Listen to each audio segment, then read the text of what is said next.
Welcome to this assembly on building our community and protecting our planet. I'm Miss Eden. I thought I would give you an overview on the 6 ways we can reduce our environmental carbon footprint. We call these the 6 R's. Number 1 is reduce. In what ways can you reduce the amount you buy and consume? We live in a society where shopping has become a hobby and retail is a form of therapy, but we buy lots of products we don't really need. When buying food, try to buy products that have less packaging and have been grown closer to where we live. For instance, could you buy British apples rather than having flown in from South Africa and not wrapped in plastic? Number 2 is rethink. What easy swaps are out there? Could we use biodegradable washing liquids that won't pollute our waterways, or could we grow our own vegetables, whether we have a huge garden or just a balcony? How about swapping a plastic sponge for a coconut scrubby or a silk scarf for a wrapping paper? In what easy ways can we save energy and water? Can we turn down the central heating by 2 degrees and wear a hoodie instead? Could we walk or cycle to school? Not wash our laundry until it really needs it and then use the washing line rather than the tumble dryer?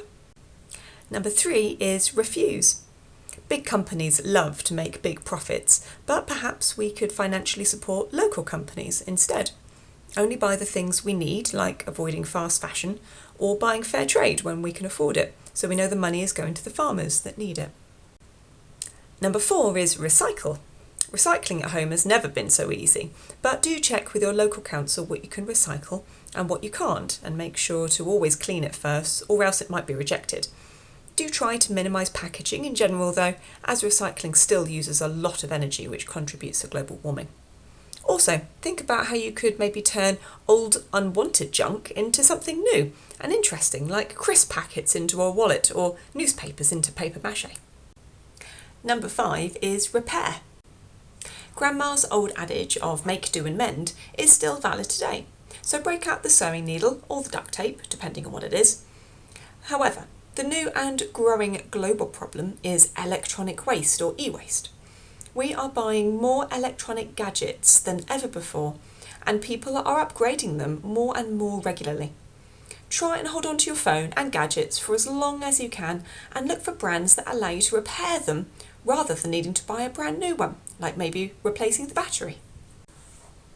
And number 6 is reuse. When you do get tired of your clothes or products, how about gifting them to someone else?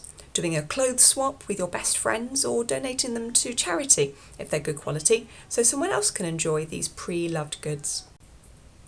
If this has resonated with you, or you'd like to find out more, come and try out EcoClub, where we put these ideas into practice. We run 2 to 3 sessions per half term, so not every week. You can go to other clubs if you like. And we always endeavour to do something meaningful and something fun. We are the last generation with a real opportunity to make a difference to this world. And while that might seem like an impossible task, impossible things always seem that way until they're done. Our community starts with you. Think about joining us for EcoClub.